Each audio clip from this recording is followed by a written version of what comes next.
Hello guys, நான் தான் உங்கள் ஸ்பீஸ் லைஃப் ஸ்டைல் ஸ்மூதி பேசுகிறேன். இன்றைக்கி வெயிட் லாஸ் சேலஞ்சில் நான் என்னென்ன எடுத்துக்கிறேன், அப்புறம் என்னென்ன குடிக்கிறேன் அப்படிங்கிறது வீடியோக்குள்ளே போய் பார்த்து தெரிஞ்சுக்கலாம்.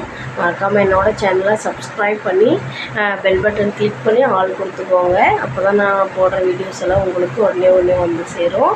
அப்புறம் மறக்காமல் சேனலை வந்து லைக் பண்ணுங்கள், கமெண்ட் பண்ணுங்கள், ஷேர் பண்ணுங்கள். அப்புறம் வந்து தயவு செஞ்சு தள்ளி விட்டு பார்க்காதீங்க. எனக்கு ரொம்ப வந்து இது கம்மியாகுது. அதனால் வந்து எனக்கு சப்போர்ட் பண்ணிக்கிட்டே இருங்க. நான் வெயிட் லாஸ் சேனலில் என்னென்ன பண்ணுறேங்கிறத வந்து டெய்லி உங்கள் கூட அப்டேட் பண்ணிக்கிட்டே இருக்கேன். வாங்க வீடியோக்குள்ளே போகலாம். மார்னிங் வந்து வாக்கிங் போயிட்டு வந்ததுக்கப்புறம் நான் வந்து எம்டி ஸ்டொமக்கில் தான் வந்து இந்த வெண்பூசணி ஜூஸ் எடுத்துப்பேன். ஆனால் அப்போ தான் வந்து எம்டியில் எடுத்துக்கிட்டாங்க நம்மளுடைய உடலில் இருக்க கொழுப்பெல்லாம் கரைஞ்சி வந்து வெளியேறும். அதனால் நான் மார்னிங் வந்து எம்டி ஸ்டொமக்கில் தான் எடுத்துப்பேன். 2 நாளாக வந்து நார்மல் வாட்டர் ஊற்றி யூஸ் பண்ணனால எனக்கு வந்து ரொம்ப தொண்டை கட்டிக்கிச்சு. அதனால் வந்து சுடு தண்ணியை ஊற்றி நம்ம அரைச்சிக்கலான்னு சொல்லிட்டு நல்லா கிரைண்ட் பண்ணி எடுத்துக்கிட்டேன். அதை வந்து ஒரு கிளாஸ் ஃபுல்லாக எடுத்துக்கிட்டேன். இதோடு வந்து நான் வந்து உப்பு, அப்புறம் வந்து பெப்பர், அதுக்கப்புறம் வந்து எலுமிச்சைப்பழம் 3ஐயும் வந்து கொஞ்சம் ஆட் பண்ணி தான் குடிக்கிறேன். இதனால் வந்து தொண்டை கொஞ்சம் கரகரப்பில் சரியாயிரும்ன்ட்டு ஆட் பண்ணிட்டேன். மற்ற நாளில் வந்து நான் வந்து பெப்பர் யூஸ் பண்ண மாட்டேன். இந்த தொண்டை ஒரு மாதிரி இருந்தால் மட்டும் நான் பெப்பர் யூஸ் பண்ணிக்கிறேன். உங்களுக்கு வேணுன்னா யூஸ் பண்ணிக்கோங்க, இல்லைன்னா வேண்டாம். அதுக்கப்புறம் உங்களுக்கு பிங்க் சால்ட் இருந்தாலும் யூஸ் பண்ணிக்கோங்க. நான் வந்து இல்லாதனால நார்மல் சால்ட்டு தான் யூஸ் பண்ணிக்கிறேன். இதை போட்டு நல்லா கிரைண்ட் பண்ணி நல்ல ஒரு பெரிய டம்ளர் வழியாக எடுத்துக்கோங்க. ரொம்பவும் சுடு தண்ணியாக எடுக்கணுன்ட்டு அவசியம் இல்லை. நார்மலாக குடிக்கிற அளவுக்கு இருந்தால் போதும். எனக்கு வந்து வார்ம் வாட்டர் குடித்து பழகுறதுனால எனக்கு இது வந்து ஓகே. அதுக்கப்புறம் இதை வந்து எங்கள் அம்மா வந்து ஹாட் வாட்டர் எடுத்துக்கிட்டாங்க, நான் வந்து ஜூஸ் எடுத்துக்கிட்டேன். அப்புறம் மார்னிங் வந்து லெமன் ரைஸ் வந்து காலேஜு ஸ்கூலெல்லாம் வந்து அனுப்புனதுனால லெமன் ரைஸ் செய்யலான்னு ரெடி பண்ணிகிட்ருந்தேன். அம்மா வந்து பாப்பாவுக்கு பால் ஆற்றி கொடுத்தாங்க. அப்புறமேல் வந்து பால் ஆற்றி கொடுத்துட்டு அடுத்தது ஒர்க் பண்ணலான்ட்டு ரெடி பண்ணிகிட்ருந்தோம். அதுக்கப்புறம் நான் வந்து லெமன் ரைஸும் தக்காளி தொக்கும் தான் பண்ணுவேன். எத்தனை பேர்த்துக்கு இந்த காம்போ பிடிக்கும்னு சொல்லுங்கள். ஏன்னா வந்து பாப்பாவுடைய காலேஜில் வந்து என்ன சொல்கிறாங்கன்னா, நாங்கள் இந்த மாதிரி வந்து தக்காளி தொக்கெல்லாம் யூஸ் பண்ண மாட்டோம், நாங்கள் வந்து பொரியல் இந்த மாதிரி தான் எடுத்துப்போம் அப்படின்னாங்க. ஆனால் எங்கள் வீட்டில் வந்து எப்பயுமே லெமன் ரைஸ் செஞ்சால் தக்காளி தொக்கு தான் செய்வோம். எத்தனை பேர் இது மாதிரி செய்கிறீங்கன்னு கமெண்ட் பண்ணுங்கள்.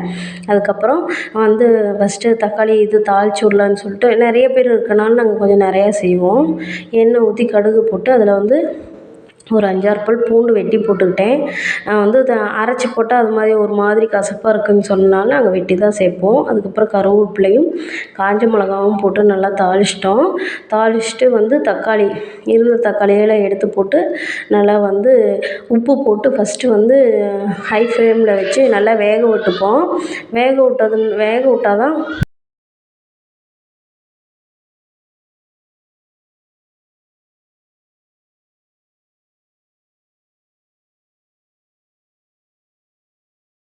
நல்லா தண்ணி பிரிஞ்சு வந்தால் அப்புறம் நல்லா தக்காளி வந்து மசிச்சு விட்றப்ப நல்லா வந்து கொலன்னு நல்லா டேஸ்ட்டாக இருக்கும்.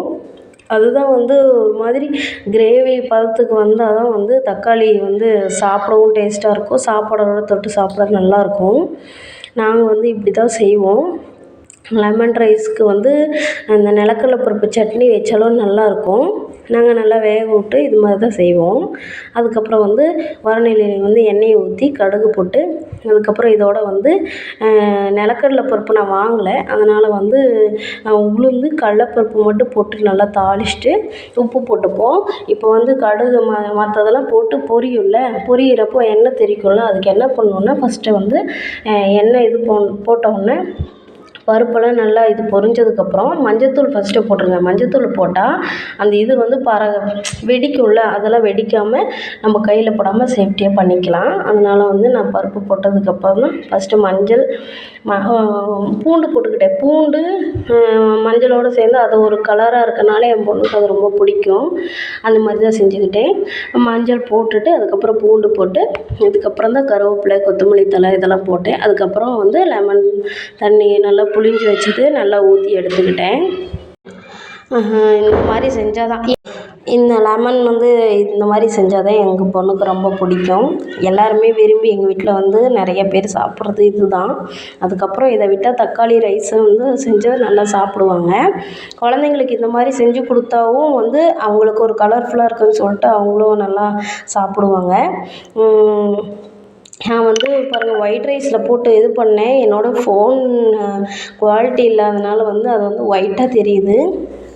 நல்லா வந்து ஆற விட்டுக்கணும். ஒரு பெரிய வாணலியில் போட்டு நான் ஃபஸ்ட்டு ஆற விட்டுப்பேன். ஆற விட்டு அதை வந்து ஃப்ரை பண்ணுறப்ப நல்லா இது கிளறி விடுறப்ப தான் அது வந்து எல்லாமே சாறு இறங்கி இதாகும். நான் வந்து ஒரு 7 பேருக்கிட்டமா வந்து சாப்பாடு செய்யணும்னா நான் எல்லாத்துக்குமே வந்து தனித்தனியாக போட்டு இது பண்ண முடியாதுன்னு சொல்லிட்டு எல்லாத்தையும் ஒன்றா போட்டு தான் பண்ணுவேன். அதுக்கப்புறம் நான் வந்து கலர் வந்து தெரியவே இல்லை அப்படின்னு சொல்லிட்டு தனியாக ஃபோட்டோ எடுத்து போட்டேன். இந்த மாதிரி தான் இருந்துச்சு. தக்காளி தொக்கும் பாருங்கள். அதுக்கப்புறம் இதெல்லாம் செஞ்சு முடித்ததுக்கப்புறம் தான் நான் மார்னிங் வந்து ஒரு 9:30 வாக்கில் ஆயிடுச்சு.